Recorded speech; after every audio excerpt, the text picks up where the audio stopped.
L'offrande est une marque de considération envers l'Éternel.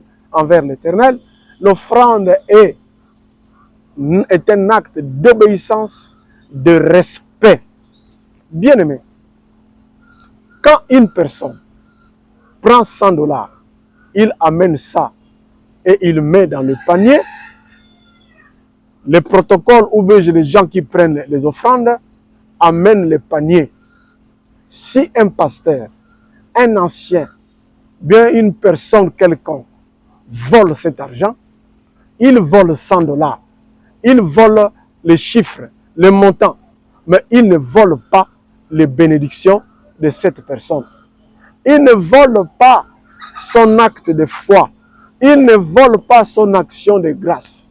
Il ne vole pas sa prière. Il ne vole pas les effets de sa prière. Il ne vole pas son adoration. Il ne vole rien. Parce que la disposition de cœur a déjà crédité auprès de Dieu son acte. Et les chiffres, le montant, ne vont rien faire. C'est pour cela, bien-aimé, dans Jean 3,6, il est écrit, ce qui est né de la chair est chair, ce qui est né de l'esprit est l'esprit. L'offrande est une réalité spirituelle parce que elle est née de l'esprit. C'est dans Exode 45, verset 2, où nous voyons Moïse sur la montagne. Dieu lui dit, parle aux enfants d'Israël qu'ils m'apportent une offrande. L'offrande est de l'esprit, est née de l'esprit.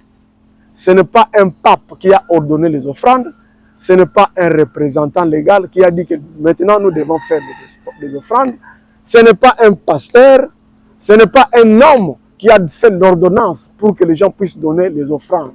Cela est venu de Dieu.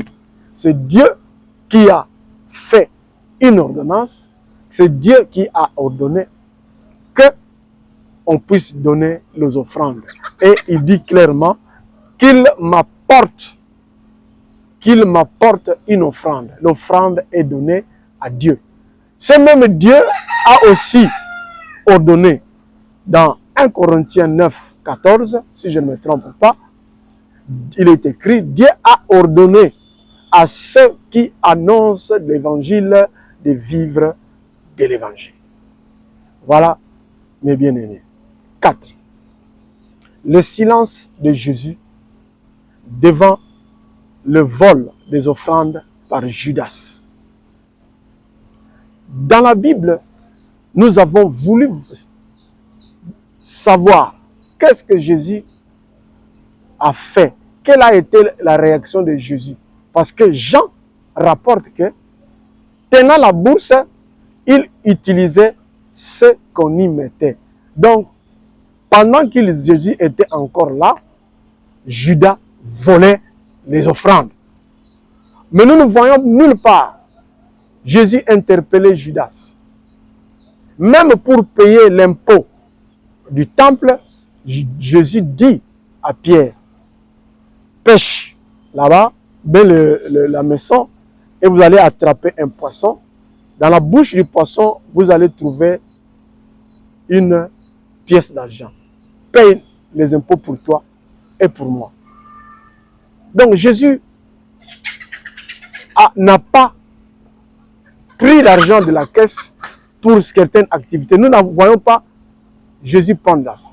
Mais pourquoi ce silence de Jésus-Christ par rapport à l'impôt?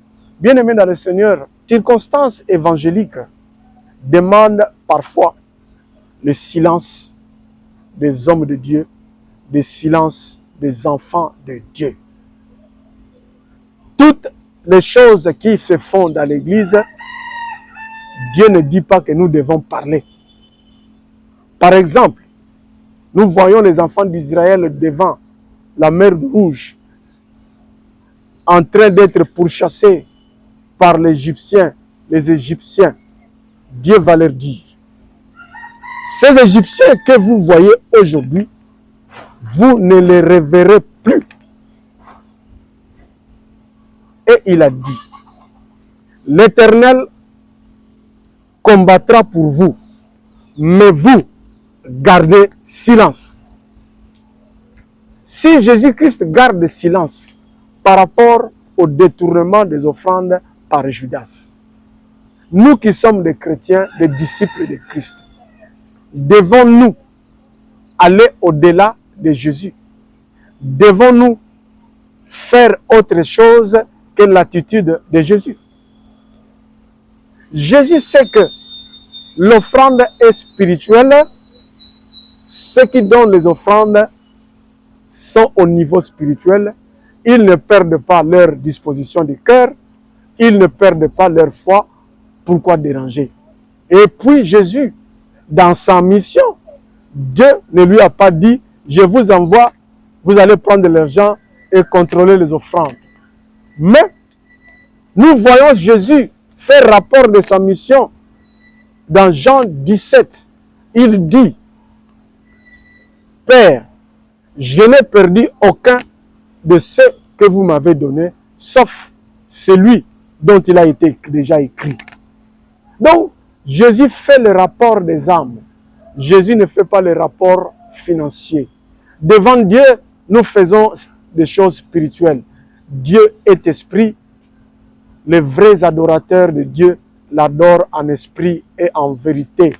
Quand vous êtes dans le niveau spirituel, dans la dimension spirituelle par rapport aux offrandes, restez dans la dimension spirituelle. Quand vous commencez à chercher les voleurs, vous descendez de niveau. L'offrande, comme il est institué dans Exode 45, c'est appartient à Dieu. Dieu dit qu'il m'apporte. L'offrande, c'est l'argent de Dieu. Vous faites l'acte de foi, mais l'argent appartient à Dieu. Si quelqu'un vole l'argent de Dieu, Dieu est-il incapable de suivre le voleur qui vole son argent? Si toi, tu penses que c'est toi qui dois suivre le voleur de l'argent de Dieu, c'est-à-dire Dieu est incapable. Il y a dans nos églises les gens qui croient avoir la foi plus que Jésus-Christ. Les gens qui veulent faire des choses, même ce que Jésus n'a pas fait, même s'il a fait, ils veulent dépasser même Jésus-Christ. C'est pour cela, bien-aimés, Jésus nous enseigne le silence. C'est un problème de bureau de l'église, c'est un problème des comités dans les églises, de régler cela à l'intérieur de l'église. Bien-aimé, le détournement des offrandes ne doit pas faire l'objet d'un point de presse pour que les païens regardent que, voilà, dans notre église, on vole l'argent. C'est pour cela que Jésus a adopté le silence. Il n'a pas voulu, il a privilégié les âmes. Parce que quand on fait les discussions d'argent, il y a des gens qui quittent l'église, il y a des gens qui partent. Or, ce qui est la richesse, la première richesse d'une église, ce sont les âmes.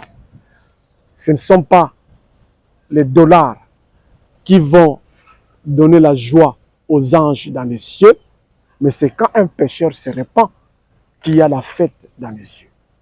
Donc, suivons l'attitude de Jésus-Christ, gardons le silence, traitons ces problèmes à l'intérieur de l'église. Que le Seigneur vous bénisse.